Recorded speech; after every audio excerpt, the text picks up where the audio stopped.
Hello everyone, welcome to commerce lectures. I am Neha. आज करेंगे हम माइक्रो इकोनॉमिक्स एंड टॉपिक है हमारा relationship between AVC and MC. AVC है आपका एवरेज वेरिएबल कॉस्ट, एमसी है आपका मार्जिनल कॉस्ट, और इनके बीच में हम क्या देखेंगे relationship. Both AVC and MC are derived from total variable cost. So इनके बीच में सबसे पहली बात जो कि कॉमन है वो ये है, ये दोनों ही टोटल वेरिएबल कॉस्ट के थ्रू निकाले जाते हैं। यानी अगर हमें टोटल वेरिएबल कॉस्ट पता है तो हम इन दोनों को आसानी से कैलकुलेट कर सकते हैं। Both AVC and MC curves are U shape due to law of variable proportion. भाई दोनों ही कर्व की जो शेप है वो सेम होती है, बिल्कुल सिमिलर नहीं होती है लेकिन थोड़ी बहुत सेम होती है। यू शेप के होते हैं ये, और इनके पीछे दोनों के पीछे यू शेप का होना एक रीज़न है जो कि सेम है, वो है लॉ ऑफ वेरिएबल प्रोपोर्शन। ठीक है भाई, चलो भाई आगे देखते हैं। देखो सबसे पहले ये टेबल देखते हैं, ये गलती से नीचे बन गया मेरे से। तो टेबल में सबसे पहले हमने लिखा है आउटपुट। आउटपुट सबको पता है 0 1 2 3 4 5 है आपके सिलेबस के अकॉर्डिंग, हर जगह यही है। फिर टीवीसी, फिर एवीसी, फिर एमसी। टीवीसी की वैल्यूज़ जो है आप याद कर लेना, या टीसी की अगर आपने पहले याद कर रखी है तो उससे टीवीसी की निकल जाएगी। और एवीसी कैसे निकलता है आपका, बहुत आसान है। टीवीसी और आउटपुट को डिवाइड करके आपकी एवीसी की वैल्यू निकल जाएगी। जैसे कि 6 और 1 को डिवाइड किया 6 आया, 10 और 2 को डिवाइड किया तो 5 आया। ठीक है, ऐसे निकलेगी एवीसी की वैल्यूज़ टीवीसी अपॉन क्यू। और एमसी की वैल्यूज़ कैसे निकलेगी आपकी, आप टीवीसी का डिफरेंस लेंगे। जैसे कि 6 में से 0 गया 6 आया, 10 में से 6 गया 4 आया, ऐसे डिफरेंस लेंगे, ये एमसी की वैल्यूज़ होगी। तो ये भी नहीं याद करनी, ये भी नहीं याद करनी, सिर्फ ये ध्यान में रखनी है। ठीक है, अब इसमें देखो क्या हो रहा है आपका, यहाँ पे फेजेस है, 3 फेज़ हैं।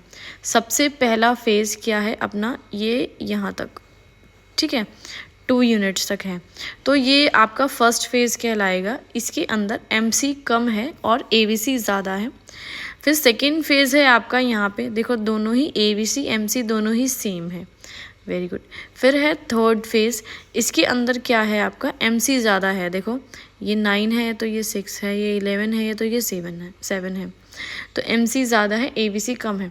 अब ये जो हमने यहाँ पे पॉइंट्स देखे हैं, इन्हीं पॉइंट्स को इस ग्राफ में प्लॉट कर देना है। इनके जो ये शेप है इनको लर्न नहीं करना है बिल्कुल भी।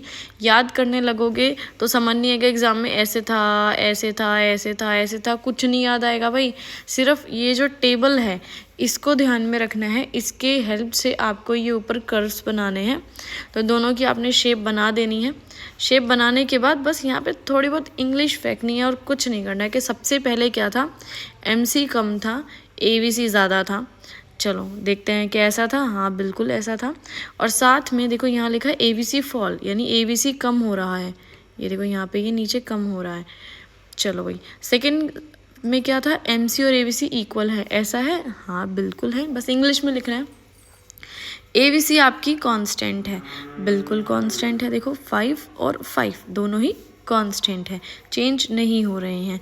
और मिनिमम पॉइंट पे है, मिनिमम यानी सबसे कम है, इस लाइन में सबसे कम ये 5 ही है तो मिनिमम है। फिर आगे बढ़ के हमने देखा एमसी ज़्यादा है एवीसी कम है, ऐसा है, हाँ भाई एमसी ज़्यादा है। ये थोड़ा सा क्लियर नहीं लिखा हुआ, ठीक है, ये एम और सी के बाद ना ऐसे एरो लगा रखी है, प्लीज़ इसे थोड़ा क्लियर कर लेना। तो यहाँ पे ऐसा हुआ। फिर एवीसी राइज हो रहा है, क्या एवीसी बढ़ रहा है, हाँ भाई देखो आगे एवीसी जाके बढ़ रहा है।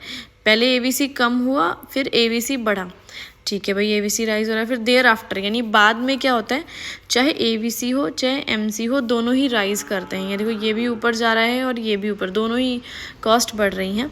But MC increases at a faster rate as compare to AVC, लेकिन एमसी थोड़ा तेज़ी से बढ़ रहा है। देखो एमसी ज़्यादा तेज़ी से ऊपर जा रहा है लेकिन एवीसी थोड़ा धीरे धीरे ऊपर जा रहा है। ठीक है, जो बस ये बना हुआ है ना कर्व, इसको यहाँ पे बस इंग्लिश में लिखना है, इसको भी याद मत कर लेना प्लीज़, क्योंकि भूल जाओगे एग्ज़ाम में। इस ग्राफ को देखना है, इस ग्राफ को देख देख के इंग्लिश पेल लेना, बात ख़त्म। इसी के साथ वीडियो